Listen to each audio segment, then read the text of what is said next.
She couldn't account for the emptiness she felt here in the heart of the beast.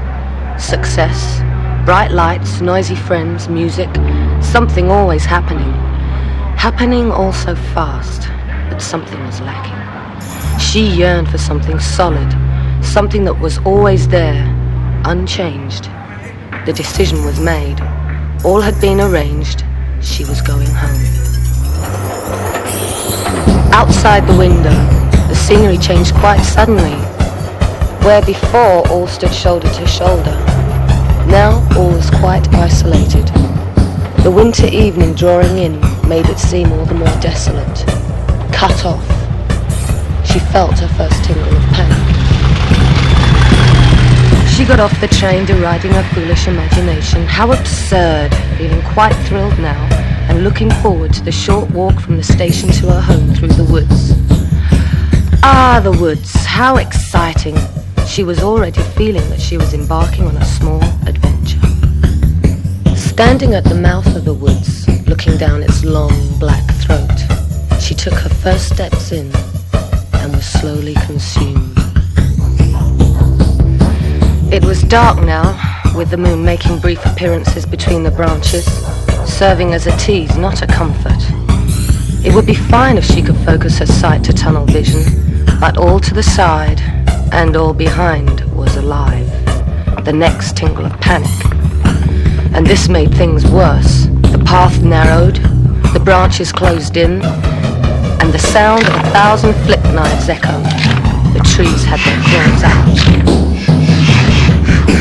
Not just a tingle of panic now. Run! She escaped, spat out as it were, out of breath. She stood outside her own front door. Then she was inside with the family.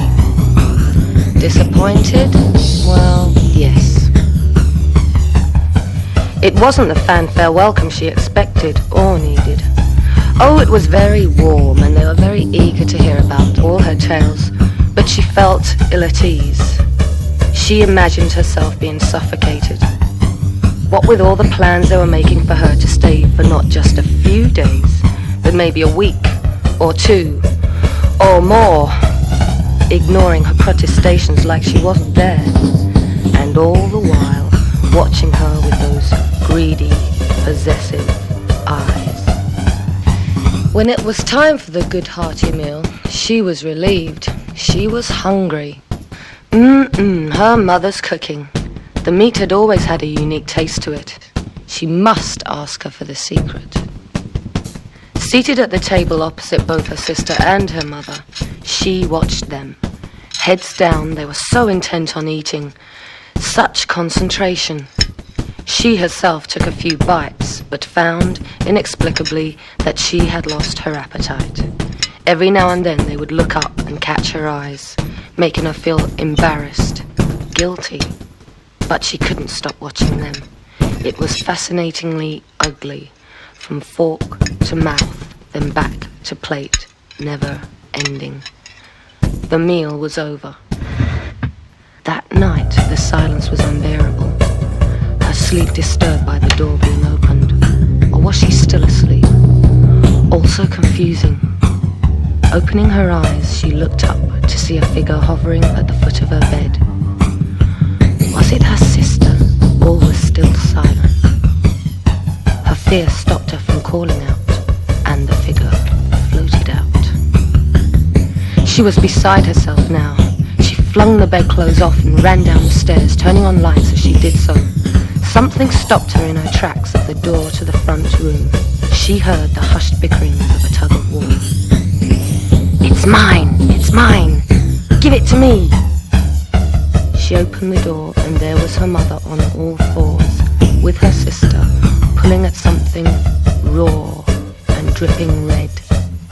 They both looked up and caught her with their eyes, pinned her to the spot.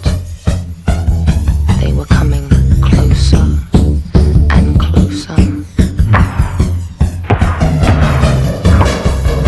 Take me back! Take me back!